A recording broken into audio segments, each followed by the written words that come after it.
Bonjour Olivia, vous êtes ici aujourd'hui pour nous parler de votre atelier Quand la maternité se mêle à la littérature. Pourquoi avoir choisi ce thème? Bonjour. Alors en fait, bon, la féminité, et être une femme, dans un monde patriarcal est un sujet, qui me tient à cœur et qui revient, dans beaucoup de mes livres. Alors c'est jamais de manière idéologique, ni théorique, mais en revanche, je m'intéresse beaucoup aux personnages féminins et à la manière dont, ils font, donc ces personnages féminins, font leur vie, dans un monde qui leur est parfois et souvent même hostile.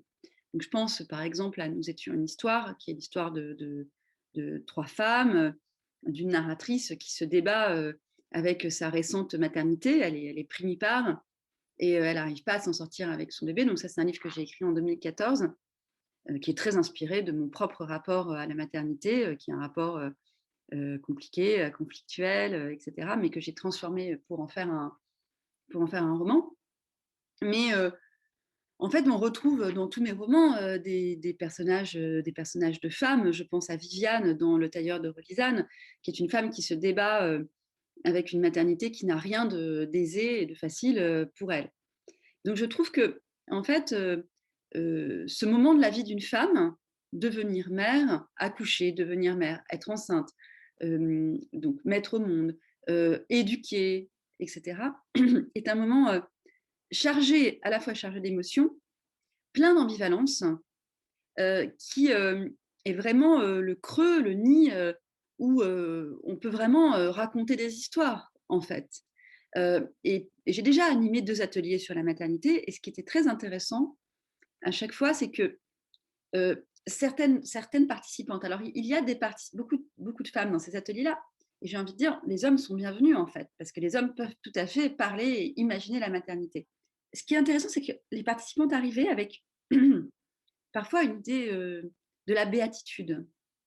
Et très vite, hein, dès les premiers exercices, où je leur demandais de convoquer des couleurs, un champ lexical, très vite, on est allé vers quelque chose de beaucoup plus, disons, nuancé, subtil et parfois très dark, quoi. Très vers les ténèbres, en fait, que comporte en soi. Et ça, c'était intéressant. C'est-à-dire de ne pas rester dans la béatitude souvent imaginées ou imposées par la société, les magazines féminins, etc. Oui, c'est formidable d'être mère. Non, en fait, c'est pas si simple. Et la littérature permet d'exprimer ça. Et comment se présentera l'atelier? Alors, déjà, ça va être intéressant pour moi de voir si c'est un atelier exclusivement féminin ou pas. Donc, en fonction, ben, j'adapterai à la fois mon discours et certains exercices si des hommes osent s'atteler à cette thématique. Et en général, alors c'est comme c'est, alors ce qui est intéressant aussi, c'est que, c'est un atelier qui appelle, des femmes qui parfois ne sont pas mères. Grosso modo, c'est moitié-moitié. En général, il y a des femmes qui ne sont pas mères, qui n'ont pas pu devenir mères, qui ont perdu des enfants, un enfant ou des enfants ou qui n'arrivent pas à avoir des enfants, un enfant, et ce sont des femmes qui ont des enfants. Voilà, il y a vraiment dans cet atelier, il y a vraiment donc pour moi, il y a vraiment une nécessité de bien capter pourquoi les femmes sont là, qui elles sont, et quel est leur propre rapport à la maternité. À partir de là, on part de l'expérience de chacune. Et alors, l'expérience de chacune, c'est vraiment un terme littéraire, ça nécessite d'aller chercher chez chacune quel est le champ lexical adossé à la maternité, les couleurs qu'elles imaginent, les souvenirs, les projections, etc. etc. Donc c'est beau, c'est un atelier qui est très, qui nécessite énormément d'énergie pour aller vraiment enfin, au cœur de chaque personne, chaque individu. Et quel est l'exercice que vous aimez donner aux participants de votre atelier? C'est compliqué parce que la maternité, c'est tellement subtil que ça dépend vraiment énormément de la configuration du groupe.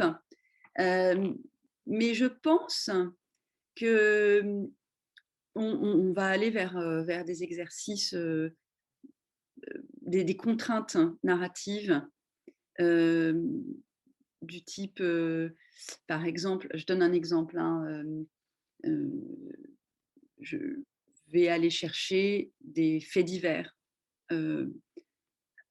autour de la maternité. Par exemple, je pense à ce fait divers de cette femme qui avait abandonné sa petite fille, enfin sa fille de quelques mois sur une plage et qui était partie et la petite fille avait été morte noyée, enfin avalée par la marée. Donc ça, c'était il y a quelques années, dans le nord de la France.